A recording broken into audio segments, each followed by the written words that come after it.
Welcome to Hypnosis for the Fear of Flying. I am Lori Hammond, and you are going to love this protocol. And I have to say, what I'm going to teach you, what I'm going to walk you through, is not so much hypnosis as it is NLP, Neuro-Linguistic Programming, which I really think they're kind of the same thing. But if you're a person who has a fear of flying, by the end of this video, that is going to be a thing of the past. And if you're a person who wants to guide someone else out of the fear of flying, you will be equipped to do that by the end of this video. The reason this works so well is because it actually recodes the part of you that was sparking that fear. If you haven't been trying to be afraid on purpose, then obviously there's something inside that is sparking that fear and that is keeping it going. And you're actually going to be speaking to that part of you, which is the subconscious mind or the unconscious mind. I use those two terms interchangeably to help you step out of fear and move into a place of feeling peaceful and calm and comfortable on an airplane. All right, so to set this up, a few years ago, I had just completed my hypnosis training and I had just quit my job as a hairstylist. And my salon owner asked me if I would go to a hair show, even though I had quit my job a couple of weeks earlier. And I was in a place of huge imposter syndrome. Like, I felt like there's no way I should ever try to use this hypnosis stuff on anyone. I don't really know what I'm doing. Who am I kidding? It was like deep fear. And the reason I want to make that clear to you is because I know that there are so many other hypnotists out in the world who feel this way. And I want you to know that this protocol works whether you feel confident or not. One of the most important things, though, is that you show up with the client as confident. Even if you're not feeling confident, that you allow yourself to tap into confidence, which you can do by changing the 3 B's: body language, breathing, and belief. So change into a confident body language, use a confident breathing pattern, which is more of an emphasis on a nice, healthy inhale, and change that belief, which is just the words you're saying to yourself, and say something like, I've got this. I can do this. I know this protocol works. And if you're saying those things to yourself, two things cannot occupy the same space at the same time. So if you're saying positive things to yourself, those negative things are going to be pushed out. Okay, so we flew to California and we went to this hair show in California, which is a few states away from where I live in Colorado. And one of the girls, who's about the age of my kids, was freaking out. She had had a terrible flight over. She had experienced so much anxiety on the flight, and she was seriously contemplating getting a rental car because she was so nervous about getting on that plane. And she was getting ready to have a full-blown panic attack in the airport. And I was so insecure. And I thought, oh, I know a protocol that might be able to help her, but I don't know if it'll work. I don't know if I'll do it right. I don't know if I should. All my hairstylist friends are going to think I'm an idiot. But I felt so bad for her that I said, hey, do you want me to guide you through this protocol? And she was so excited. She said, yes, please. So we sat down. We were in the middle of a super noisy, super busy airport, and I did the following protocol on her. If you are a person who struggles with the fear of flying, you can walk through this protocol with me right now. If you're a person who wants to help someone else out of the fear of flying, notice I said person, not hypnotist, because you actually don't need to be a hypnotist to do this. You will be equipped to do it by the end of this video. That's a really bold statement that some people might be annoyed with me for making, but I believe it's true. So step one is to have them vividly see, hear, feel, like vividly imagine being on the plane in such a way that they start to feel that anxiety. You can remind them you're here and you're safe, but I want you to let yourself feel that anxiety, because what it does is it shines a spotlight for the unconscious mind that helps the part of them that was sparking that fear in the past understand that it's safe to let the fear go. So it's actually vitally important that they feel that fear while you are helping them. This is the reason it worked. One of the reasons it worked so well with this girl is because she was in the middle of the fear when we did it. So the first thing you want to do is have them, so you can say, imagine that you're on the airplane right now, that you're looking through your own eyes and you see the back of the seat in front of you, that you hear the sounds of the engines rumbling. Maybe you hear the captain come on the speaker. Maybe you feel the turbulence. Whatever it is that you really, it's called vivifying, bringing to life that experience of being on the plane. And then say, okay, as you're feeling that feeling, I want you to scan your body and notice where you feel that anxiety or that fear of flying the most. And if it's a really analytical person, they might say, I don't know, I feel it all over, or I don't know where I feel it. So you can tell them it's okay to guess or make it up. It works just as well. But if it can't really work unless you're willing to guess and play along. If you guess and play along, it can't not work. So they might say, I feel it right in my chest. And you'll say, okay, just focus on that space in your chest. And if you think about that feeling, how much space is it taking up, or how big is it? Is it like the size of a marble or a golf ball or a football? Or is it, they might say it's taking up all the space. Just go with whatever answer they give you. So you want to get the size, and then ask them, what color is it? If it, and they might say, I don't know. If you did know, what color would it be? If it was a color, what color would it be? And just have them come up with the color. And then ask them, how is it moving? Is it spinning? Is it vibrating? Is it bouncing? Just notice the movement. And then you can ask them what the texture of that feeling is, what sound it's making. It may or may not be making a sound, but you can say, is it making a sound? It's okay if it's not. And once they've answered all these questions, you can say, do you want to keep this inside, or do you want to get rid of it? And they will pretty much always say, get rid of it. Say, okay, on the count of 3, we're going to do something kind of silly, and I'm going to do it with you. On the count of 3, and you can do this with me if you're watching the video, we're going to pull it out. So 1, 2, 3, just reach in and imagine that you could pull it out and hold it in your hands in front of you. So that they're not just pulling it out, they're pulling it out and holding it in their hands in front of them. And as you can say to them, as you are looking at that thing, that language, that thing, all of a sudden when it's something outside of them. It's no longer this anxiety, it's that anxiety. And that subtle word shift lets them help to imagine it being out here. So you say, okay, when you observe that thing out there or out here, notice how it's changed. Is there anything different about the color, the size, the shape, the movement, the texture, the sound? And they can answer you and say, well, a lot of times they'll say it's moving differently. That's probably the answer I hear the most often, but it doesn't matter how they answer you. It's just that they acknowledge by them looking at this thing right here. They're not doing this in a trance with their eyes closed. They're looking at this thing right here and telling you if it has changed or not, and if so, how. They're acknowledging that it's out here now. You can say, okay, do you want to put it back in, or do you want to get rid of it? They're going to say, get rid of it.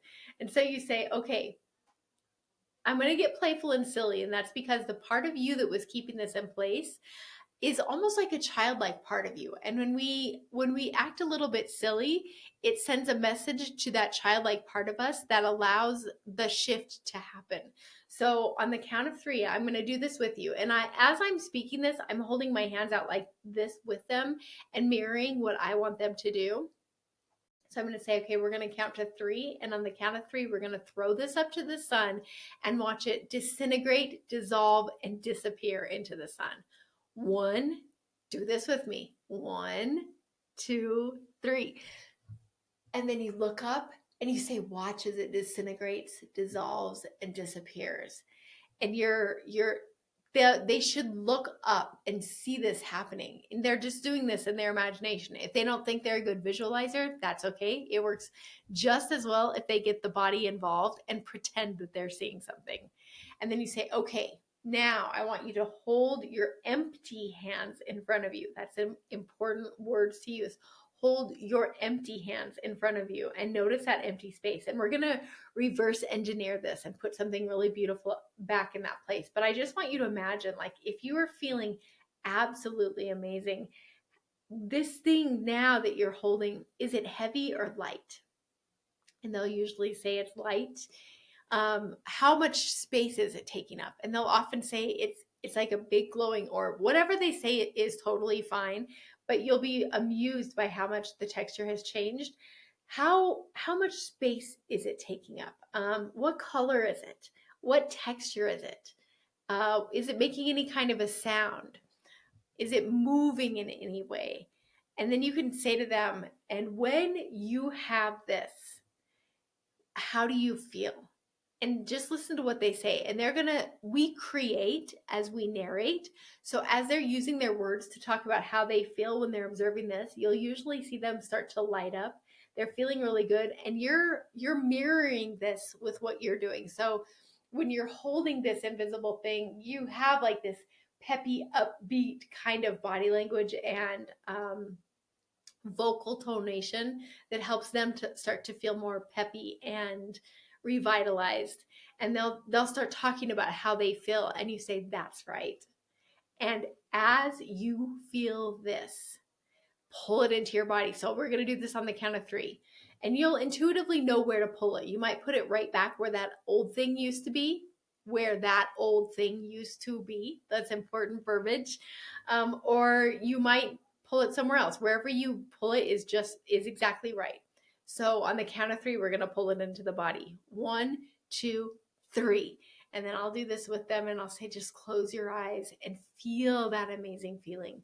Let yourself feel that feeling begin to permeate and radiate through the body, entering every cell, every nerve, every atom, even filling and permeating the space around you, so that it's nourishing you from the inside out and from the outside in as you feel this amazing feeling. So you're saying, as you feel this amazing feeling, and you're also kind of bossing them around a little bit. You're saying, as you feel this amazing feeling, you're telling them what to do. And so then you can ask them, okay, now as you feel this amazing feeling, so you've got them into a really positive place. They might have their eyes closed at this point, and that's fine. They might have their eyes open at this point, and that's fine. Just tell them, I want you just to now imagine that as you're feeling this, and it's really important that you keep telling them, as you're feeling this, I want you to imagine arriving at your destination. You're off the plane, you're getting into the rental car, or your friend is picking you up, whatever the case may be. You've safely arrived, you're meeting the people that you'll meet, you're getting ready to do what you're going to do, and you're feeling that sensation of just feeling safe and good and relieved that it was an amazing flight. And just let yourself feel that amazing feeling of arriving safely.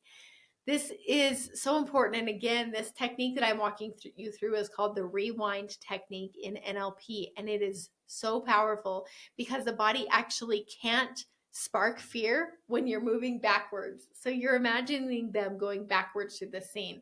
So you tell them, as you feel that amazing feeling of being safely on the ground, I want you to imagine that you rewind a little bit and you're on the taxi, and you're on the runway taxiing at the end of your flight. You're on the plane, you've touched down, you're feeling this sense of peace, that it was such a beautiful experience, and that you feel so empowered that no matter how that flight was, that you made it and you're feeling so good. And as you're feeling that amazing feeling, I want you to imagine that you're in the sky and moving down towards the runway. And maybe you've heard the wheels release, and you're moving down towards the runway. You can see the ground approaching if you're looking out the window, and you're just feeling amazing. Just feel this amazing feeling. And with your vocal tonation, your body language, your words, enhance that amazing feeling as you speak. And then you say, okay, now I want you to rewind back and imagine that you're halfway through the flight. And as you feel this amazing feeling, imagine the flight attendant moving through the aisle and offering snacks, and you're hearing the sounds around you, and you're just feeling amazing.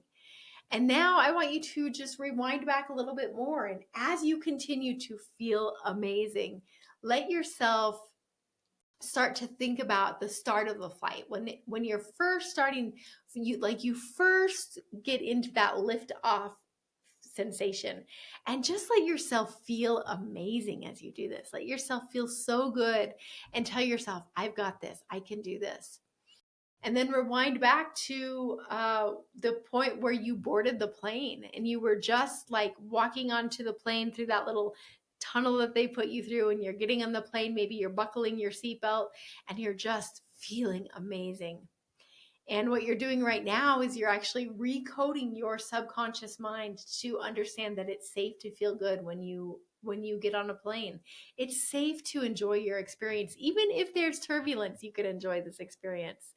And so now I just want you to rewind back one more time and find yourself at the very start of the line. You're walking, you're getting in line to get on the plane, and you just notice this sense of joyful anticipation. And you have this thought go through your head, I am safe and this is going to be fun. And as you feel this amazing feeling and realize that you are now free and you get to feel peaceful on a flight, I want you just to try to feel that old feeling, but feel this instead. And notice that the more you try to feel that old feeling you used to have, the better you feel now. Okay, I'm going to take a little side note and I'm going to say, do not say, try not to feel that fear of flying, because we create as we narrate. And if you say fear of flying, you're actually creating a picture, and you're you could spark that emotion again of a fear of flying. So just say that old feeling. And if they're looking at you, you can even do this, like you're pushing that old feeling out of the picture, that old feeling you used to feel.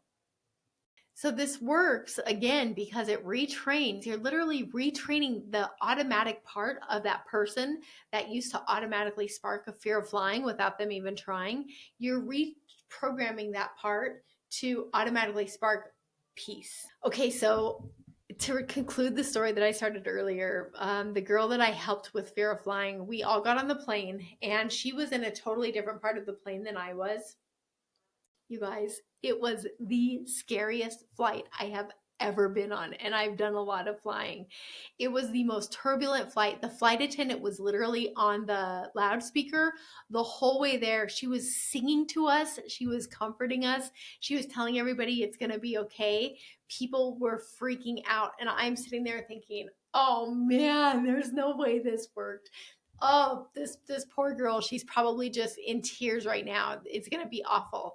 And so the flight ends. It's like a 2-hour flight. We get off the plane, and she's standing at the entrance of the plane waiting for me. And when I get there, she has this look on her face, and she goes, Lori, that was so awesome.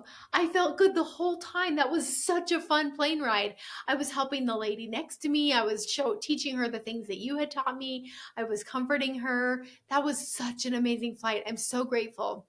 And this girl has messaged me several times since, telling me how much it transformed her experience and how she's not afraid to fly anymore and how she enjoys flying. And it was really reaffirming to me to realize this stuff works, because there was this insecure part of me. Most of me was insecure, and I did it anyway. So if you're a person who's feeling insecure about moving forward, please know that the confidence comes from the doing. If you wait to feel confident before you take action, it's never going to happen. If you search Silence the Imposter Monster and my name, Lori Hammond, you will find a podcast that I used to have where I interviewed a bunch of people who are well-established hypnotherapists, some of the greatest hypnotherapists in the world, who have talked about how they also deal with that imposter syndrome and keep moving forward anyway. So to just quickly recap, what you do, step one is to find the feeling in the body, to vivify the feeling by having them vividly imagine being there, to find the feeling in the body, to pull it out, throw it into the sun, replace it with something beautiful, pull it inside, and as they feel this, go backwards through the flight. And you keep saying, as you feel this amazing feeling, as you are feeling good, as you are feeling confident. So here's a side note. It's really important, especially if you're a hypnotherapist and you are wanting to start seeing more clients and feel confident in your sessions, that you're not trying to micromanage the how. And this is another thing. This works both in like fear of doing hypnosis with other people and fear of flying. You don't want to have to say, okay, this is it. This is how you're going to do it. This is how you're going to think about it. This is what you're going to say. You're literally just letting the the subconscious mind recode how that happens by having them vividly imagine the end result. The first thing they do is vividly imagine getting off the plane and feeling absolutely amazing. So if you are going into a client session, the first thing you do is you vividly imagine maybe getting a phone call from that client in a few weeks and them telling you, you changed my life. And as you're vividly imagining that end result, you are exuding an energy that lets their unconscious mind make those changes on their behalf. They're the ones doing it, not you. So hopefully that takes some pressure off. Okay, if you liked this video, you will love my answer room hypnosis audio because I guide you through a beautiful process that allows you to find the answer to a question that you've been looking for. When it's like, should I do this or should I do this? Or it might even be, should I do this or this or this or this? It helps you tap into the part of you, because there is a part of you. You might think of it as your highest self that knows the things you don't know you know. And the answer room hypnosis audio lets you tap into that part of you in a really beautiful way, even if you're analytical or skeptical about hypnosis, and get the answer to that question that you need. And you can find that. You can get free immediate access by looking below this video at the first comment below this video or at the description of the video. Thank you for watching. Enjoy your next flight. Enjoy helping clients and have a beautiful day, my friend.